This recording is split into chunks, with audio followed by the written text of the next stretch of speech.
Morning po sa ating mga kasamahan sa media, sa mga nanonood at sa mga kasamahan po natin sa DSWD Central Office and Field Offices. Magandang umaga po, Sir Raymond. Good morning, Director Shane. Sa kaalaman natin para sa kaalaman ng media, si Director Shane yung head ng Public Relations Service. Yes. Ito yung grievance ng DSWD. So frontline service sila, natatanggap nila lahat ng reklamo against hindi naman against, tungkol sa mga programs, ganon. Same as with sir, to add yung mga inquiries sa social media. Ayan. Di ba tumatanggap din kayo ng anonymous? Yan po, sir. Yes. So yung mga reklamo hindi kailangang notarized. Yes po, hindi kailangan. Walang affidavit. Pwede po. Pwedeng hindi. Pwedeng hindi po magpakilala. Ayan. Yan, kaya laging award din ng Civil Service Commission kasi Yes. 100% yung Ang tawag ating, doon 100 yung compliance rate po ng DSWD. Yan. So, yun, sir. Director Shane, yung topic natin ngayon mainit sa mga mga nagbibiyahe, mga may pera lang Oo nga, sir. Hindi. Pero given, sir, yung mga Raymond, tumatanggap ng AX sa Paragon, hindi naman nila concern yung Hindi minors po, traveling abroad. Opo. MTA, sir, yung mga nag-travel na mga anak ng ating mga manonood. Tapos, So, yun nga, ipapaliwanag ni Unit Head Cathy de la Cruz. Cathy, no? si Miss Cathy, yan. Yung tungkol sa MTA kasi nga Christmas season na magkakaroon ng upsurge doon sa mga application. Maraming magbabakasyon, Miss Cathy. Tama ba ng mga bata ngayong December? And yung second topic natin, ito yung concern ng 2 million persons with disabilities. Disability, yan. Si Attorney Alaba, second time na rito, di-discuss siya naman yung status ng ID. Yes.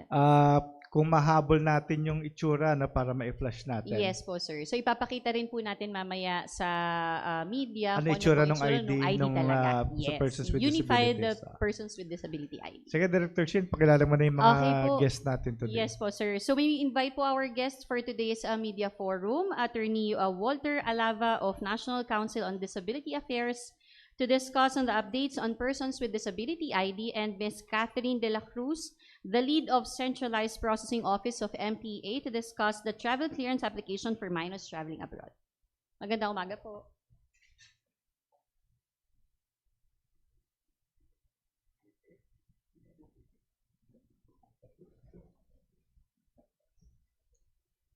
Good morning, Attorney Alava. Unit Head Cathy. Naalala ko tuloy yung singer si Katie de la Cruz. Kapangalan niya. Hindi nga lang singer, no? Oo nga. Kumakanta ka ba, ma'am? Sige, muna tayo. Opening statement, Attorney. Then Attorney. si Unit Head. Hello po. Good morning. I am Attorney Walter Jason G. Alava, Concurrent Regional Programs Coordinator, as well as the office in charge for our Legislative Liaison Office, and at the same time, the NCDA spokesperson po.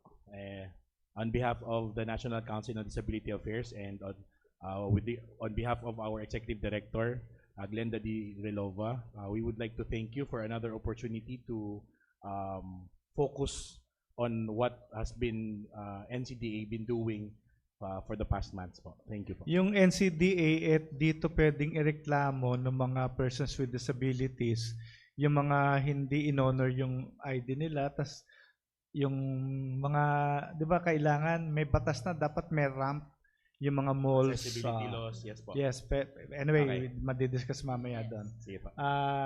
Miss Katie. Okay. So, Catherine de la Cruz po, lead staff of the Minors Traveling Abroad, sa Centralized Processing Office for Minors Traveling Abroad. So, tama po yung sinabi ni Director Shane. Medyo talagang may upsurge na po ng application ng travel clearance. So, in charge po tayo sa pag-process ng mga applications in the operations of CPO MTA. So, thank you po sa pag-invite po sa amin ngayon. Very timing po talaga so that we can educate, inform the public, ano mo yung mga dapat nilang iwasan, ano yung sa pag-apply, and also update the public on the efforts of DSWD in terms of making this because it's a pilot program po talaga since February lang. So marami pong nabago, marami pong mga strategies na in-implement so that the public would not be parang mahirapan po sa kanilang application. So in behalf po ng aming ng Undersecretary si na Yusek. So thank you po sa pag-invite. Yusek Pinky Pinky, Romualdez. opo. Tsaka si Asek Ada Colico. And Director Alfred. Wala po sila ngayon. Kasi nga may directive Busy. si Secretary Rex. Alam niya magpapasko, alam niya magkakaroon ng Opo. kung At si Sec ma-describe po. natin na dilubyo yung Opo. kasi before 'di ba nagkakaroon it was ng a dilubyo. glitches pag maraming nag-apply bumabagsak yung system Yes, natin. opo. So, inagapan na po ni Sec, marami po talaga siyang so kasi baby project din po talaga to. So, 'yun. Okay. So mag-present muna si Yes. Attorney Alaba then si Miss Katie Yes. De La Cruz. Okay. So our topic is on updates on the Unified Persons with Disability Identification System. So again, good morning. So we are actually on the rollout stage. So this initiative strengthens accessibility, ensures accurate records, and protects the rights of persons with disabilities in the Philippines. As we all know, last year there was a Senate inquiry by Senator Win Gatchalian that there is 88.2 billion pesos na nawawala sa kaban ng Pilipinas because of the proliferation of IDs ng persons with disability, fake IDs ng persons with disability. Okay. So with regards to so currently LGUs are using different processes to issue persons with disability identification cards, so leading to validation gaps, duplicate or incomplete records, and even fake IDs. The Unified ID System standardizes registration, verification, and database management nationwide. So this supports our Republic Act 10070 or the PIDAW law, and with the UN Convention on the Rights of Persons with Disabilities. So the DSWD and NCDA, in partnership with Vision, created or developed a system called the Unified ID, Unified Persons with Disability ID System. So this is for more reliable and efficient delivery of benefits and services. Next slide, please. So in the implementation phases, we have 3 as of the moment. So on the phase 1, we had the pre-pilot. Meron po tayong 5 LGUs na nagganap tayo ng pre-pilot test. Ito po yung si Manila City, Pasay City, Muntinlupa City, San Miguel, Bulacan, Santa Rosa, Laguna.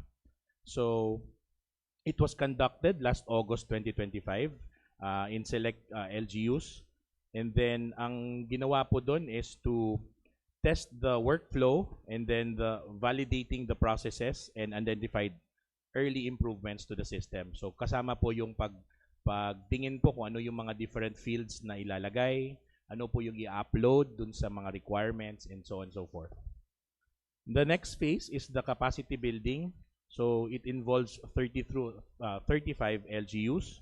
So it was held last September 25. This was to train LGU staff in encoding, verification, and system usage. So tinuruan po yung 35 LGUs na magamit ng ating system. And then at the same time, meron din pong mga enhancement na di-discover doon. So in-integrate din yung mga improvements na yon. On the third phase, it was conducted currently this October to November 2025 across Luzon, Visayas, and Mindanao. So tinatawag natin tong regional rollouts na meron po tayong approximately na 537 LGUs na na-train natin sa Luzon, Visayas, Mindanao. And kahapon po, nagkaroon po tayo sa province of Batangas, kina Governor Vilma Santos, in coordination with the PIDAW office. Nag-conduct din po tayo ng rollout doon at nakapag-train tayo ng more or less 30 LGUs din po sa province of Batangas. Next slide, please. So, some key achievements. So, the verified digital ID generation and QR code security features. So, again po, addressing the emergency po para po magkaroon na tayo ng 24/7 na verification system. nagkaroon po tayo ng digital ID para sa ating mga persons with disability. Ito po yung Unified Persons with Disability ID system.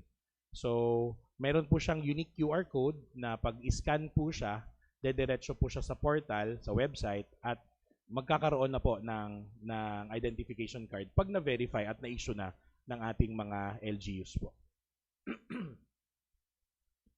Enhanced ID format and dashboard and verification portal. So, yung ano po natin, yung template natin with regard to the NCDA Administrative Order Number 1 Series of 2021 is aamyandahan po yun. So, may bago pong template po tayo na ilalabas para po sa mga LGUs natin na mag-i-issue ng IDs. And then, another key achievement po is some of our LGUs po is nag-commit po na yung encoding nila sa database nila will be matapos po nila by December 2025.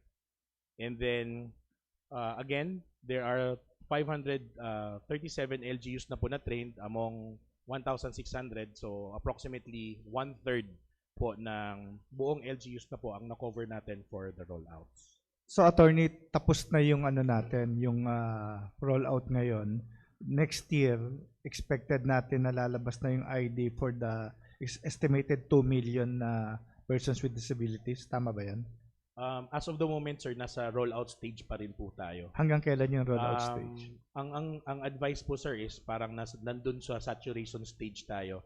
But hopefully by next year po, matapos yung mga policy, tapos at the same time yung mga manual of operations, and then hoping po na makapag-upload na lahat po. May target ano tayo? First quarter? Ang sabi po ni Executive Director Glenda D. Rilova po, through the instruction of Secretary Rex Gatchalian po, na as soon as possible po talaga na ma-roll out and then magamit na po. May design na yung ID, paki-flash Yes. niya. Ayun. Ayan. So ito po, attorney, yung minention po ninyo na QR code.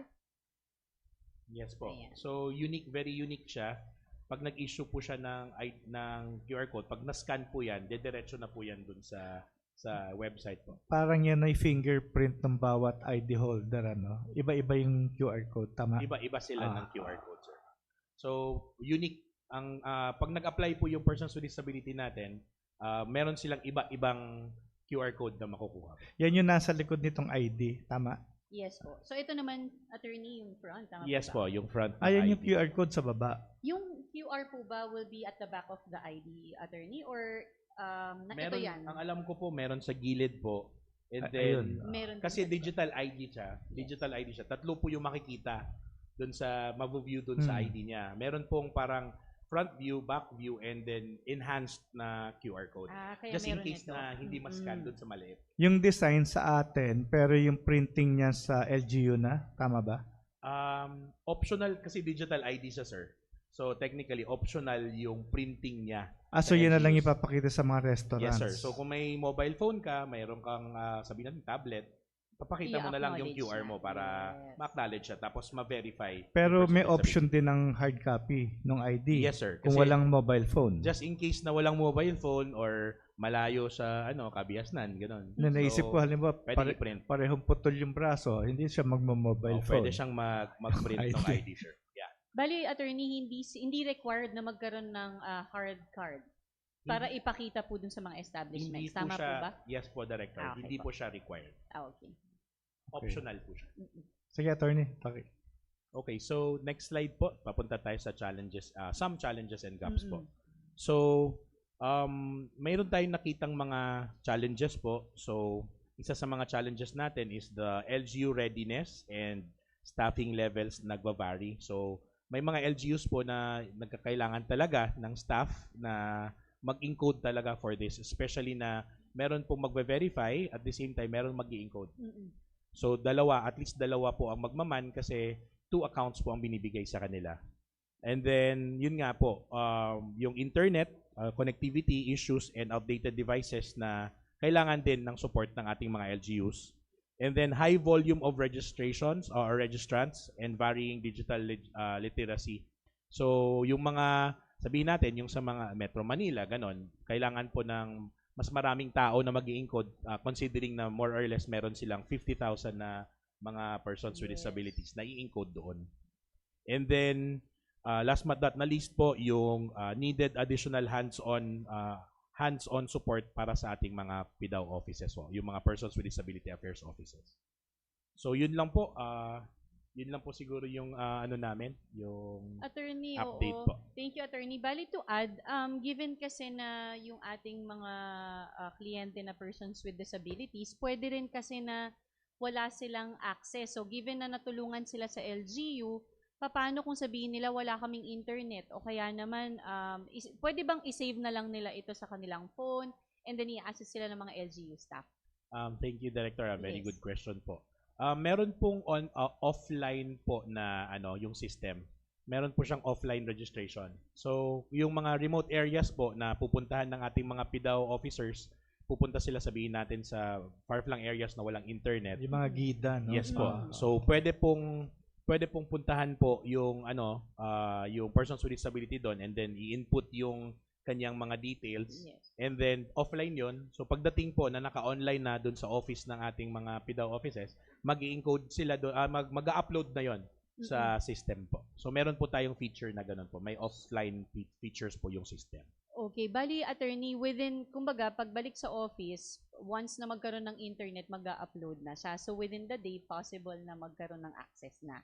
Pero yun nga, attorney, siguro basic info then to everyone. Ano po ba ang basic requirements sa pag-apply ng persons with disability? Ano po ang kailangan nilang i-ready? Okay po. Ang ano lang talaga po, ang need lang po is meron po kasing form. So may fields siya. Sa Unified ID system natin po, more or less, if I'm not mistaken, nasa 14 fields lang siya. So, ang pinaka-importante po doon is yung para sa mga non-apparent na magkaroon po ng disability certificate.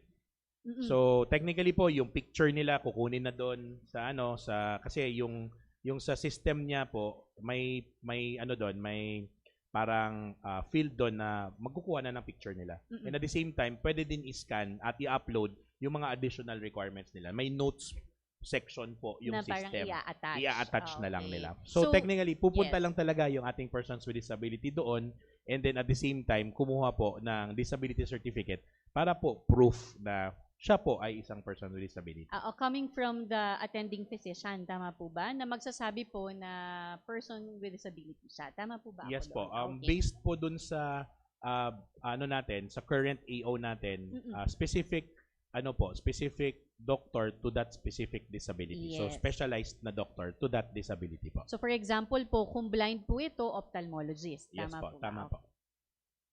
Ayun. Medyo sir, kailangan ko lang maging clear kasi given po sa grievance, yan po ang madalas na tinatanong. Hindi, pag Ayan. blind kasi, susuntukin mo na lang pag umilag, hindi siya bulag.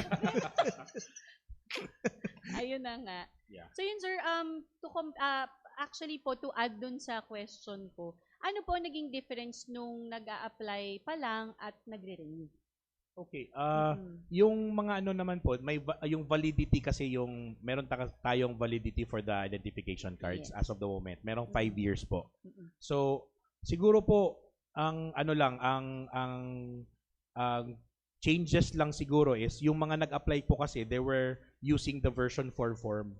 Meron po kasi tayong tinatawag na version 4 ng DOH para po dun sa Philippine Registry for Person with Disability, which is a different system. So, yung fields lang po talaga yung difference, and then at the same time yung mga mag-a-apply at meron ng identification cards will still apply doon sa requirements ng ating Unified ID system po. Yeah, thank you, Attorney Alava. Thank you. Anyway, may magtatanong pa rin Yes yung po. makasama natin sa media. Thank you po. Kay Miss Katie na tayo para doon sa MTA. Yes, sir. Didiretso na siya doon sa coverage tapos yung Ng info. yung bagong features, di ba? Yung validity. Head Miss So, Katie. ayan, nagkaroon ako ng bagong pangalan.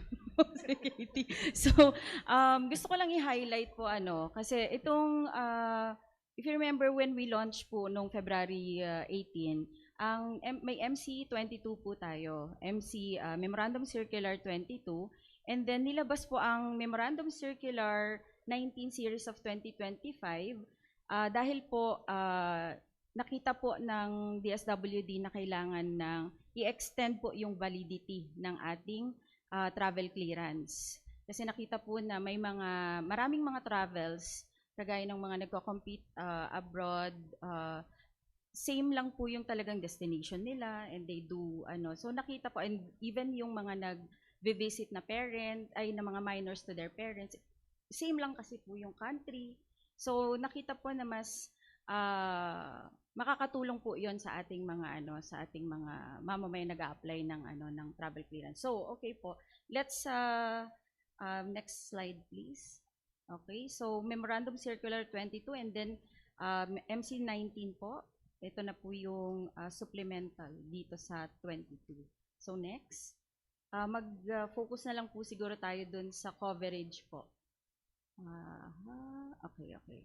So i-emphasize lang po na wala naman pong nabago in terms of kung sino yung dapat mag-apply at sino yung mga hindi na dapat mag-apply. So ang travel clearance po ay ina-apply po ng ating mga parents or travel companion or the legal guardians kung ang parents po ay hindi kasal at ang traveling companion po ay hindi yung nanay. Pwede po yung tatay.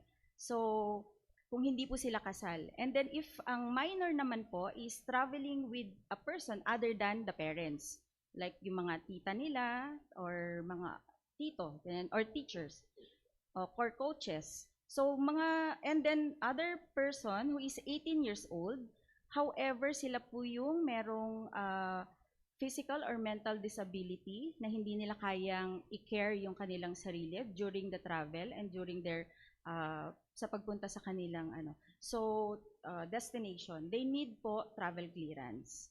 Ayan. So next po, instances where the travel clearance certificate is required for Filipino minors. Ito naman po is in addition, kasi for minors age 13 and above or 13 to 17 na traveling alone. So meron po tayong mga minors na nagta-travel on their own as long as po dapat 13 to 17 years old. So ito po kasi madalas yung mga nagko-compete, marami din po ganoon. So ayan, kasi hindi po pwede na mag-travel ang below 13 years old. And then if the minor who is the subject of a pending domestic adoption, kung ongoing po yung kanilang domestic adoption, kailangan po nilang kumuha ng travel clearance. Next po. Because there are two applications po, there are two certificates kasi na ina-apply sa MTA. So the travel clearance and the certificate of exemption. So yung certificate of exemption po, kinukuha ito if the parents are not married, hindi kasal, and the minor is traveling with the biological father, pero ito po ay may sole parental authority na in-issue po ang ating court. Okay. And then when the traveling companion is the legal guardian, kung legal guardian po, again, ito po ay dapat meron din pong court order. And then orphans of married parents na ang traveling companion po ay substitute parent based on the family code or the executive order po. Sige po. So, pagka-orphans, kailangan yung death certificate ng both parents? Yes po, dapat po may death certificate. Halimbawa, patay, may mga cases po kasi tayo na full orphan or even grandparents patay din po. So kailangan mag-provide din po sila. Kasi sa ating batas po, after the parents is the grandparents, sila po yung next of kin kasi. Kung patay din po sila, kailangan nilang mag-provide din po ng death certificate nila. So, yung mga uncle, yung kapatid ng magulang. Ang next of kin based on the law po kasi is the parents, the grandparents, and then siblings, the over 21 years old. And then next po sa kanila is the actual custodian. So kung sila po yung actual custodian, na may court order yan dapat. Tama ba? Kailangan po ng social case study report na nag-establish na nasa care na nila yung mga minors for 2 years. Gano'n naman po. Hindi naman po court order. So, ayan. Next po, siguro i-emphasize ko din po dito yung exemption kasi marami po tayong nag-a-apply na dinidisapprove po natin kasi hindi na sila dapat kumuha. So, ito po, certificate of exemption. No? Meron po tayong tinatawag na exempted from getting the certificate of exemption and the travel clearance. Sige, next po. Para po hindi na po sila next po, mag-apply. Next po, meron po, ito po yung hindi na nila kailangan pong mag-apply ng travel clearance kasi sayang po yung kanilang pera. Marami po kasing nag-a-apply na dinidisapprove po namin and then syempre, hindi naman kasi nila alam daw na hindi na kailangan. Paano kung nakapagbayad? Do we refund? Wala po kasi Non-refundable. Non-refundable. Makikita po nila yan sa system na kapag na-process na po ang kanilang application, non-refundable na po siya. May follow-up magkano question. may bayad? 800 ba? 800 po yung bayad. Pero Miss Kate, follow-up question lang din doon. Doon ba sa dulo nung processes sa system, sasabihin ba kung disapproved dahil? Ano yung mga reasons? Yes po, during the interview, ina-explain na po yun. And then, nagsisend din po kami ng separate na email because we're still working on may mga glitches lang on the system na hindi siya na-send, but we're working on it po. But we send po, and then we discuss to them bakit sila na-disapprove po. So, nai-inform naman din po natin Yes sila, po. Miss Kate, through email. Yes po. And dun And sa, dun sa interview. Okay. So, yung mga exempted at wag na po silang mag-a-apply ay kung ang kasamang magta-travel ay yung parents. So, wag na pong mag-apply. Ngayon, kung ang tatay po ay hindi kasal, yun lang yung yun lang yung kailangan. Opo. So, kung kasal naman at either parents, wag na po kayong mag-apply. And then, biological mother, kung illegitimate or non-marital na tinatawag. Ito yung, so kahit na illegitimate or non-marital at nanay ang kasama, wag na po mag-apply. So, Pero kung illegitimate, pero pumayag yung tatay na nirecognize, apelido niya yung dala. acknowledge. Opo, yung, Paano yan, tas iba yung apelido ng nanay? hindi pa rin po kinakailangan, ang kailangan kumuha ng travel clearance is yung tatay. Kasi kailangan mag-consent yung nanay. Because in the law, non-marital children or illegitimate children, ang by default, the custody and parental authority is with the father. Hindi, may nangyari kasing actual case eh. Opo. Dito. Hindi ko nababanggitin. Okay. Nirecognize ng tatay, so yung apelido. Pero ang kasama nanay, iba apelido. Kasi nga may first family. Yeah. Opo. May second family, may third family. Tama. Yun. So, Paano yun? kahit po magkaiba yung apelido nung nanay doon, siya pa rin po kasi yung nanay sa birth certificate ng bata.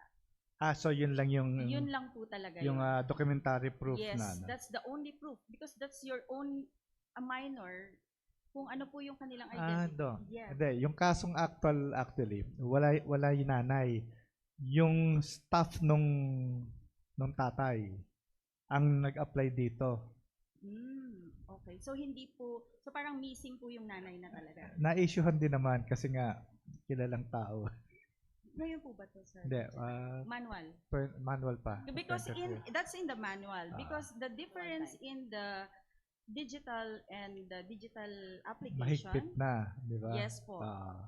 We implement strictly po talaga kung ano po yung nasa batas.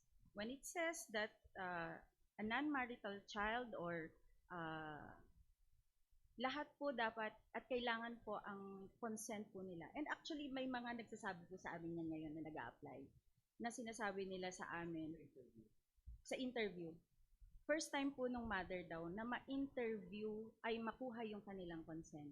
Because in the past po, nakikita niya lang sa Facebook yung anak niya na lumalabas, pasok sa country nang hindi siya.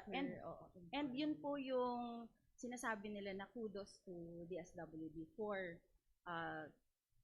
implementing the nakukuha po yung kanilang consent. Because we are trying to So yun po yung malaking difference po doon ngayon. Because all these are nire-require po natin yung presence. Even nag-consent po yung nanay at pumirma, we need them to attend the interview to confirm because marami po kami din na lalaman ngayon na nung pumirma siya, okay, may pirma. But during the interview, hindi nila maipakita ang nanay. So, may mga ganun po. So, hindi, ina-avoid din po kasi natin na we go against the policies. Sila marunong mag-AI. May ganung pa palang may challenges ganun during ba yan? interview. Marami po, Okay. director, marami po yung mga challenges. So, ibig sabihin, Miss Kate, during interview, kailangan nandun talaga sila para hindi naman Yes. masayang yung application. At correct. nagsasalita. At nagsasalita. Oo po, dapat Nag-acknowledge. at saka ano po, yung background hindi yung parang sasabihin, ay walang kuryente kasi hindi makita yung hindi po pwede ganun. Kailangan po kasi nagtutugma yung itsura ni mother doon sa sinubmit nilang ID sa amin. So, yung mga ganun. Okay. Go ahead. So, another one, kung adoptive parents po sila at meron na po silang adoption order or certificate of finality, or di kaya naman po ay meron na silang certificate of live birth na indicating na sila na yung parents, hindi na nila kailangan din mag-apply. Wag na silang mangamba. Kasi karamihan po nangangamba sila na baka daw po sila i-hold sa immigration. Pero rest assured naman po na lahat po ng nandito, kung exempted po, hindi na hino-hold yun because there is a close coordination between the CPO-MTA and the immigration po. Ayan. Next po. Ito po, kasi hindi po kasi naka-specify ito noon sa MC22 kung sino-sino yung mga exempted pagdating mo sa visa categories. So, wag na po tayong mag-a-apply kung ang minor ay ang holder po ng any of the following. Kung foreign po yung kanilang passport. Kasi meron pa pong mga foreign passport na nagbakasyon po ata dito sa Philippines. Tapos, ang parents ata nila ay Filipino or dual citizen, they come here. They apply for travel clearance. So, hindi na po natin sakup yun bilang sila po ay citizen na ng ibang bansa. And then, valid immigrant visa issued by a foreign government, hindi na rin po. Kung immigrant visa po ito, kagaya po ng US, Canada, yan po yung may mga permanent resident card. Ito po yung may mga card na na-issued ng foreign government. Dependent visa holder of a parent working abroad, or a dependent visa as a child of a foreign service worker, such an ambassador or consul general or general attaché. So, wag na po silang mag-apply. Para hindi po sayang yung money natin and also ma-stress sila kasi wala silang mabook na na interview schedule or something ganyan. So, next po. Yung validity sa MC19 po, yung in-extend nga po ng 1 year. So, provided lang po na ang companion ay the same, and then yung purpose, and yung country of destination. So, 1 year po yun magagamit ninyo. Wag na po kayong mag-a-apply ulit kung same lang naman po yung tatlong yan. And then, pero kung may mababago po, they have to reapply. Kung nawala, Hindi po yun mawawala. other digital. Because digital. As Wala na long ring as, hard copy. they can print or kahit hindi naman na po, they can show that to the BI. Basta may access po sila sa kanilang account portal. Ano yan, through email? Through email po. So, through email and then they have the website po ng MTA. So, Bali, Miss Kate, to add, wala ding limit ito. Meaning kahit monthly sila umalis, basta within 1 year, na same yung tatlo, yes okay po, lang din po, okay valid lang yun. po. Kasi may mga iba po talaga na mga athletes po tayo na nagtitraining, for example, sa Japan. Yes. Nagtitraining sila ng for 2 weeks, then babalik, pabalik-balik po sila. Paano kung naging different yung coach? Kailangan po nilang Mag-apply ulit. Opo. So, yun lang po yung aming present. And then also, aside from the 1 year, gusto ko lang pong sabihin na dahil peak season po ngayon, we are operating until 7 days po a week. So, may tao po kaming nagpa-process. Tapos, Director Shen, di ba may mga natatanggap Oo, kayong mga grievance? Yes, mga inquiry, mostly inquiry naman, Miss Kate, ang tanong lang, paano kapag urgent? Given kunyari, hindi naman din kasi natin minsan masasabi na within 2 weeks na finalize nila yung kanilang trip. paano po ito? Kaya pa po ba nating i-serve yung travel clearance ng bata? Given po na 2 weeks na lang yung time. Actually po kung 2 weeks, ano po, malaking ano na po yun. Kumbaga leeway kung 2 weeks po, no. May mga iba po yung urgent, yung kinabukasan. Yes. Meron pong ganun, aalis sila. Kaya po ba natin? Ang lagi po namin sinasabi is 1 to 3 days po. 1 to 3 days. Pero dahil nga po ngayong peak season, sana po mas mahaba po yung kanilang lead time before the ano. So sana 2 weeks po. 2 weeks 2 makapag-apply na weeks sila. kaya pa. Opo. Oo. Pero minimum natin, Miss Kate. Ano, ilang Po, ilang 7 araw days kaya? po sana. 7 days. Opo. Pero yun nga po, ang nakalagay 1 to 3 days. And we Pero deliver and we try Pag peak naman po. season, better na at least 30 days di ba? Kasi Opo. nakaplano naman yung Lalo biyahe na po niya yung eh. mga bakasyon. Yes, na, oo. kasi definite naman na po yung schedules ng mga bata sa school.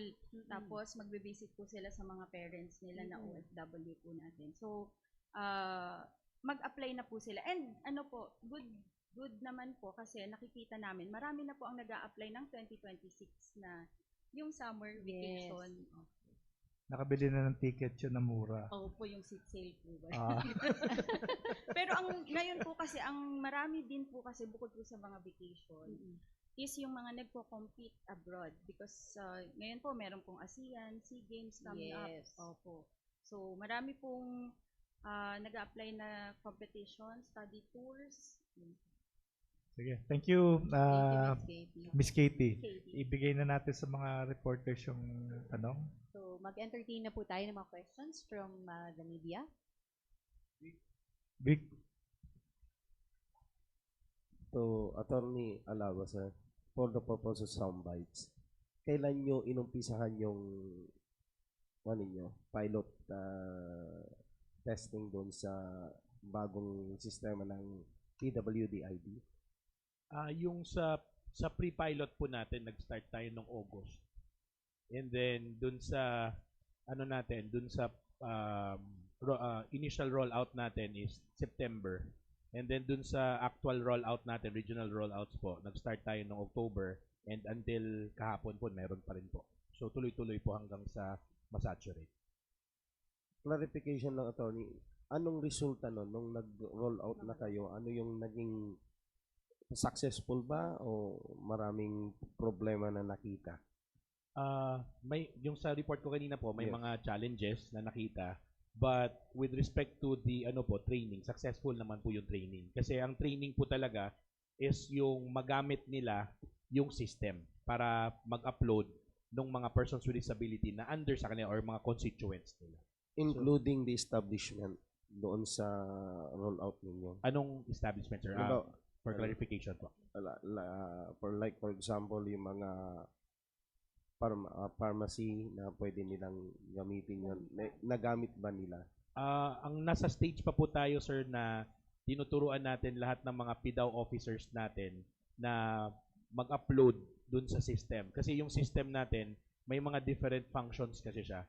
So, yung buong system po, yun po yung tinuturo muna dun sa rollout natin sa ating mga PDAW officers po.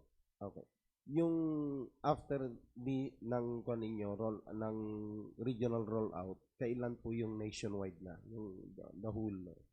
Actually, sir, starting na talaga for the nationwide rollout. The regional rollouts lang po siya as of the moment. Pero ang gusto natin, sir, is ma-saturate yung buong bansa na po. Yung 1,600 natin na LGUs. Siguro, sir, ang challenges doon is yung iba po kasi na mga LGUs natin hindi pa nakapag-commit doon sa system. But rest assured, sir, na ini-invite natin buong Pilipinas po, lahat po ng LGUs na nag-i-issue ng mga persons with disability identification cards, ini-invite natin for the rollouts natin. Sige, thank you. other questions? You next, may tatanong ka ba?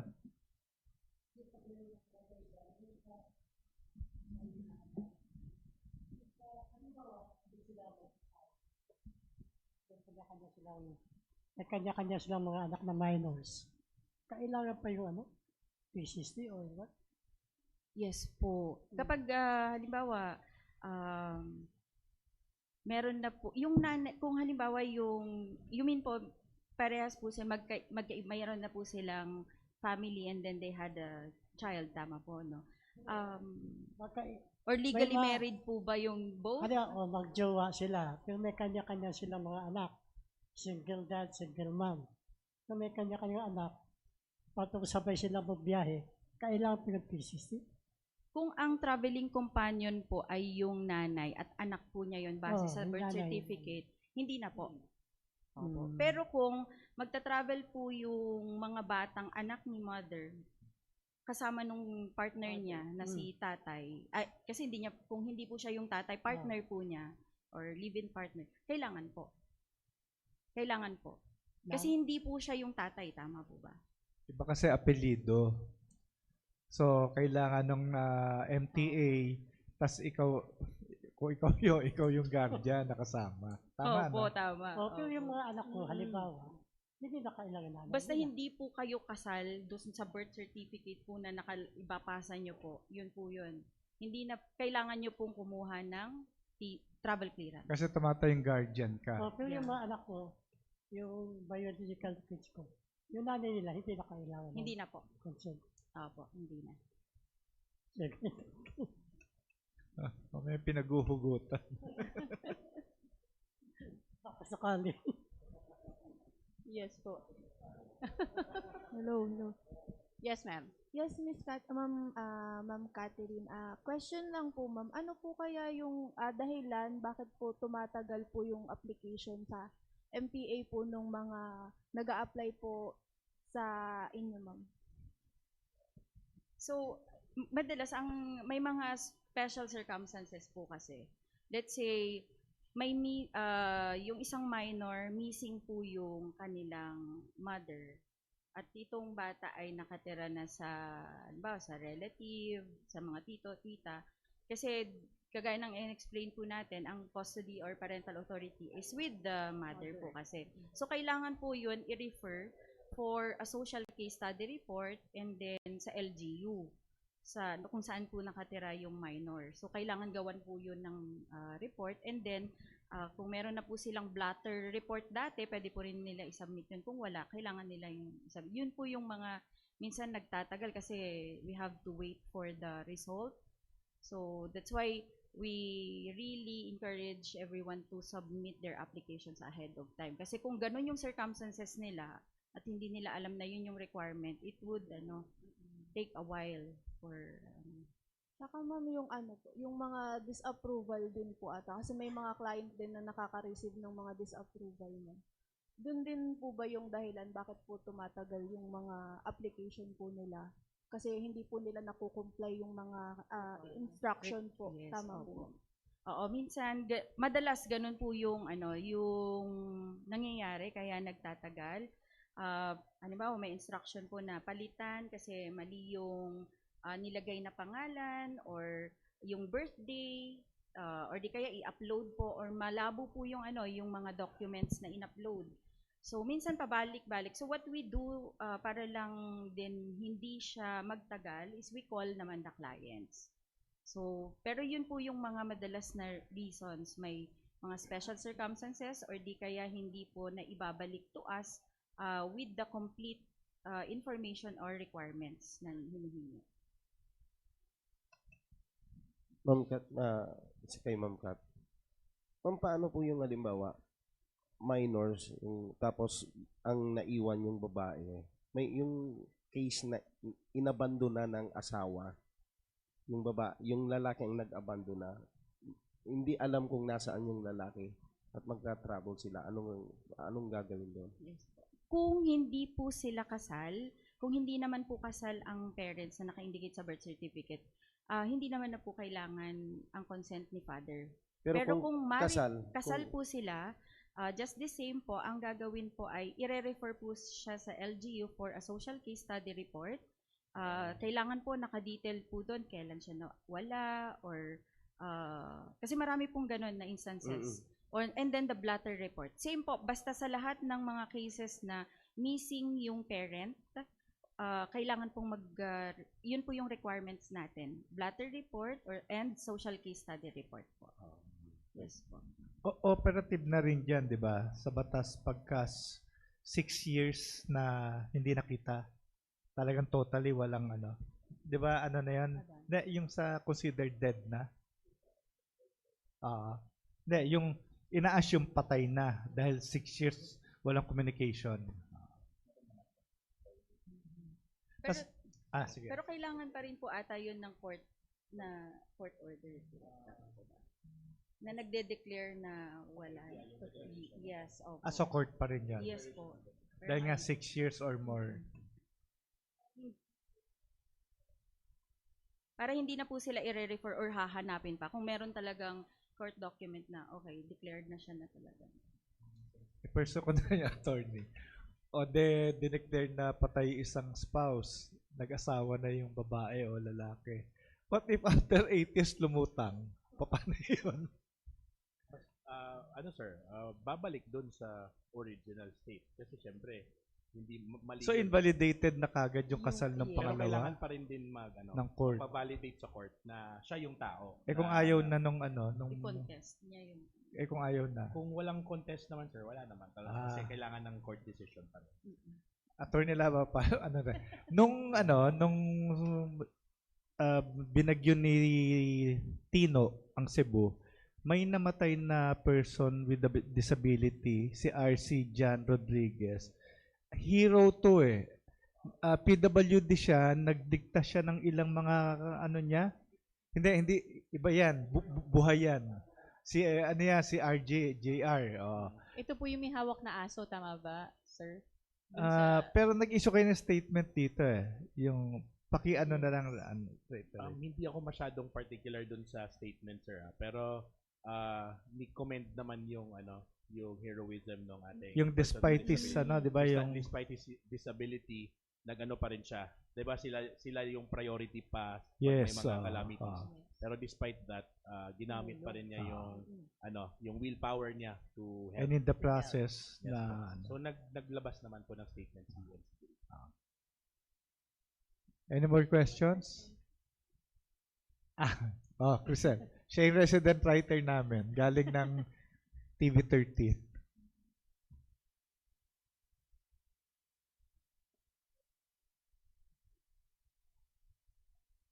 For Attorney Alaba po, yung ito pong system po natin is naka-generate po sa NCBA po.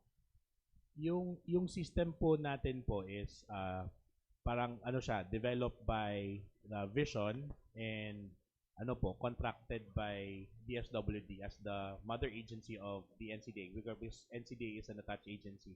Yung system po as of the moment is naka-lodge po with the DSWD. Pero po sabi po last time na nung ni-roll out po ito noong October, magkakaroon po ng coordination with DICT para po ma-i-upload ito sa eGov app. How is the coordination with them po? Very good question po. Tuloy-tuloy po yung meetings natin together with DICT, together with PSA, para po dun sa integration. So, pero as of the moment po, ang current po talaga na parang ginagawa natin is to address the emergency. Kasi 'di ba ang daming fake IDs, so gusto natin mapuksa yung fake IDs. So gusto natin na lahat ng mga LGUs po natin na yung mga PDAO offices natin is mag-encode na po doon sa system para meron po tayong verification system na 24/7. Kasi as of the moment, status quo, ang verification po natin is with the LGU, the issuing LGU of the IDs, which has like 8 to 5 p.m. lang na nag-o-open sila. So wala tayong 24/7 na verification system. Now ginagamit yung PRPWD, yung Philippine Registry for Persons with Disability as a verifier, pero hindi po siya verification tool. Actually, yung isang system na yon is anchored with Republic Act 11228 on the PhilHealth packages, and at the same time, yun po yung parang ginagamit ng DOH para makapaggawa ng programs. Kasi malalaman nila ilan po yung may physical disability, ilan po mga ganon. So doon po nakaangkla yung programs for health. So wala tayong verification system, kaya dumadami yung fake IDs. So with the trust and direction of our good secretary po, naggawa tayo ng unified ID system. Pero once po ma-fully roll out na po itong unified ID system, i-upload na rin po sa eGov app. Yes po, yun po yung nasa batas natin na all systems should be integrated to the eGov po. So basta attorney, next year, kung kailan man yung month na yon, talagang full na yung 2 million persons with disabilities makaka-avail na ng digital ID nila. Yes sir, yun po yung target natin na yung roughly nasa 2.4 million natin na na-register doon sa PRPWD is ma-register na rin natin doon sa ano natin sa Unified ID system natin. Tapos yung mga walang mga cellphone, pwede pa rin pupunta sa PIDAW. So mag-i-issue sila ng hard copy ng ID. Yes sir. So, actually sir, kasama siya sa system sir na na may option doon sa system na pwedeng mag-print. Yung printing niya up to 4 persons with disability sa A4 na bond paper. Pwede po. Ang pinaka-importante po talaga doon is the QR code kasi yun yung pwedeng i-verify. So pag sabihin natin, pupunta sila sa isang establishment. Tapos yung establishment nagdududa kasi non-apparent yung disability, hindi nakikita. So papakita niya lang yung QR code. So yun yung natin, yun yung gusto nating mangyari na merong verification system. Yan na, naalala ko yung non-apparent eh. Pagkakain na magwawala na lang sa restaurant eh. Usually kasi sir, di ba, meron tayong mga psychosocial, mental, yung learning, mga depression. and intellectual. Yes. So meron talagang meron talagang hindi nakikita na mga disabilities. So pag pinagdududahan, di ba, para walang form of discrimination, ipapa-verify na lang for added verification from the identification card na meron siya as of the moment. Pagka full rollout na tayo dyan sa ID natin. Full rollout na tayo sir, expected sir na madali na yung verification. Mas madali yung verification. Hindi na po yung ginagawa ngayon na tatawag dun sa nag-i-issue. Tapos sabihin natin si LGU, minsan wala pang tao dun sa LGU. Yes. So medyo nahihirapan din yung ating mga establishment. Yun po. Okay, anymore? Okay, last question na lang kay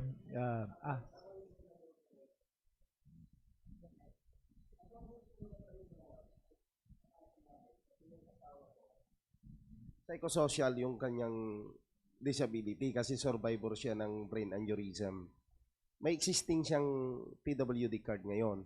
Kung magsiship siya sa digital, kailangan pa ba niyang mag-produce ng mga requirements ulit? Hindi yung lahat, sir. Kasi dun sa version 4 kasi, di ba, maraming mga fields. Yes. Meron pong particular fields lang na i-fill up niya. So technically, parang ma-generate mo naman yung ibang fields doon sa bagong system natin. What about the medical certificate? Kasi nung kumuha siya noon, ni-required siya the medical abstract, pina-provide lahat sa kanya yon bago siya na-issuehan ng PWID on psychosocial. Ang pinaka-importante, sir, is the disability certificate. So technically, parang this-screen out pa rin kasi niyang nag-screen out pa doon sa medical certificate pagdating po doon sa mga PIDAW offices natin. Sino mag-i-issue nun nung certificate na yun? Usually po, sir, the doctors na, sir, Okay. na lodged to the city or municipality. Sila po yung nag-issue ng disability certificate. Okay, thank you.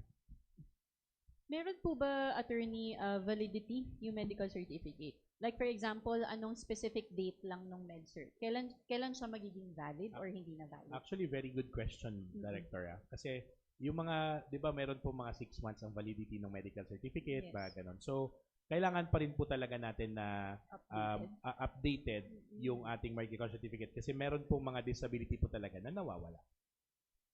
Through time po may mga disabilities, sa types of disabilities natin na nawawala. That's why meron po tayong period na 5 years for monitoring. Yun po yung reason why we have the monitoring ng 5 years na validity ng identification card. Last na tong question kay Miss Katie.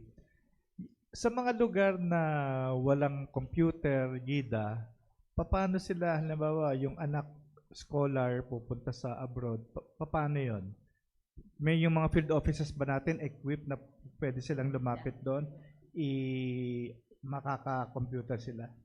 Opo, bali ngayon po marami pa rin naman pong mga clients or applicants po natin, nakakapunta pa rin po sila sa field office. Punta lang po sila sa field office.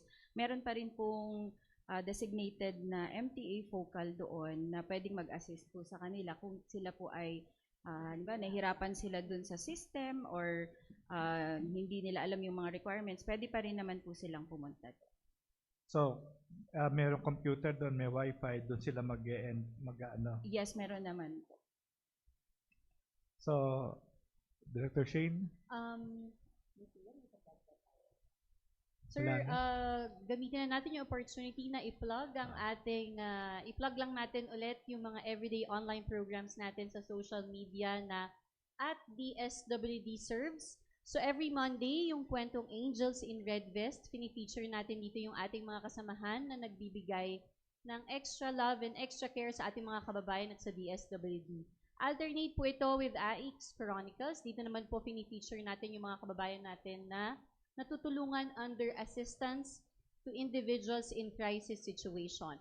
Every Tuesday naman po yung kwento ng pag-asa at pagbabago na pinifeature yung mga programa ng success stories ng programs ng DSWD tulad ng 4Ps, SLP, AX, Kalahi, Seeds at iba pa. So every Wednesday naman po yung DSWD Fast Break na nagbibigay ng updates sa mga programs and services also ng DSWD.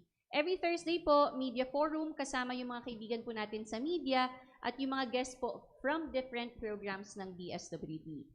Every Friday, Weekend Report Live na nagbibigay po ng DSWD updates tungkol sa mga activities ng mga programs sa buong linggo. And lastly, every Saturday, the DZMM Serbisyong DSWD for Everyone. Dito po may iba't iba po tayong guest every week from different programs ng DSWD na nagbibigay po ng update sa mga programa nila. At nandito yung co-anchor ni Alvin El Chico, si Jet Guevara. Ang inyong lingkod. Inopera na yan ng ano doon. Ng ABS. Contract signing na lang.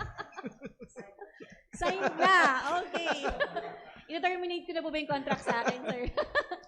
So, thank you, Attorney Alava, Miss Katie, for sharing your programs yung Yes. sa PWD and sa MTA. Kasama na, so next week, meron uling DSWD Thursday Media Forum hanggang December 11. After nun, magpapahinga din kasi December na. So, final words na lang, Yes. Attorney Alava, then si Miss Katie. Okay po. With regard to the national, regional, or clustered rollouts natin for the Unified Persons with Disability Identification System, we would like to encourage and invite all other LGUs po na hindi pa po nakakasama sa rollouts natin to contact NCDA para po mag-conduct tayo ng training, specifically on the provinces na mas easier po kasi kung we do it with the provinces na para nakakompose na lahat yung mga mga LGUs natin or under ng ating mga probinsya po. Attorney, saan nga yung office ng NCDA para alam ng Yes. mga nakikinig? Okay po, ang office po ng NCDA po is nasa Barangay Holy Spirit po sa Isidora Street po, sa Don Antonio lang po sa Quezon City. Malapit lang Malapit dito. lang. Malapit lang Sa po. mga restaurants doon. Likod po ng mga restaurants doon po. And then at the same time po, you could visit our website, ncda.gov.ph for updates. And at the same time, please email us sa council@ncda.gov.ph po. So on behalf of our Executive Director, Glenda D. Relova po, we would like to thank the initiative of our mother agency, the DSWD, for having this media forum po para po mapalawak pa yung advertisement na ating mga programs po. Thank you po. Thank you, Attorney. Thank you po. Miss Katie. Maraming salamat po sa pag-invite at pag-shed light sa mga updates po sa MTA para po mas inform po ang public at maiwasan na po yung mga applications na hindi naman dapat para hindi na po masayang yung money ninyo at mas stress kayo. And then, gusto ko lang po emphasize po na ang surge po is actually October to hanggang baka next year, first Ongoing na quarter. pala. Kasi magsa-summer. Ongoing na. So please mag-apply po tayo ahead of time. Sana 30 days po para hindi iwas stress po sa inyong lahat. So kahit na po kami ay mag-ooperate po ng 7 days a week, hindi po namin kasi yun mag-guarantee lagi na yung on the day or alis yung may mga na-offload po. So mag-apply po tayo ahead of time. And then yung mga, sana nga po, we are doing our best naman po to inform the public kasi mayroon din pong mga instances na offloaded na tinatawag. Kumbaga na hindi na sila pinasakay or pinalagpas ng immigration kasi walang travel clearance. Mga ganon. Okay. Opo. So you may contact. Pero mangilan-ngilan lang naman yan. Opo, mangilan-ngilan na lang naman po yun. Tapos baka pwede pong i-flash po yung aming mga numbers para po Yes. kung gusto nyo, kung meron po kayong mga concerns, active naman po kaming sumasagot sa Viber and Facebook po sa ngayon muna because we're working on, may technical issue po sa ating VoIP po. So, yan. Wag niyo po munang gamitin itong VoIP po until further notice. Gamitin po muna natin yung landline, email, and then the Viber. And then our Facebook page po, Minors Traveling Abroad. Please follow our FB page because doon po nag-up po tayo ng mga updates po about the system. Office hours lang ba pwede mag-apply ng MTA clearance? Sa pag-apply po, they can apply any 24 24 hours. hours po, Sa hindi naman system. po sa system yun. Pero yung interview, office hours. Yes po, yes po. Kasi po yung ating mga parents po kasi worldwide or galing po sa ibang Tama, so tama. kailangan po talaga yun 24/7 po. So yun po, maraming salamat. So, thank you. Maraming salamat po. Thank you sa mga kasama natin sa yes. media na ang dami-dami. Maraming salamat po. Magkita po tayo uli next week. Okay. Thank you. Salamat.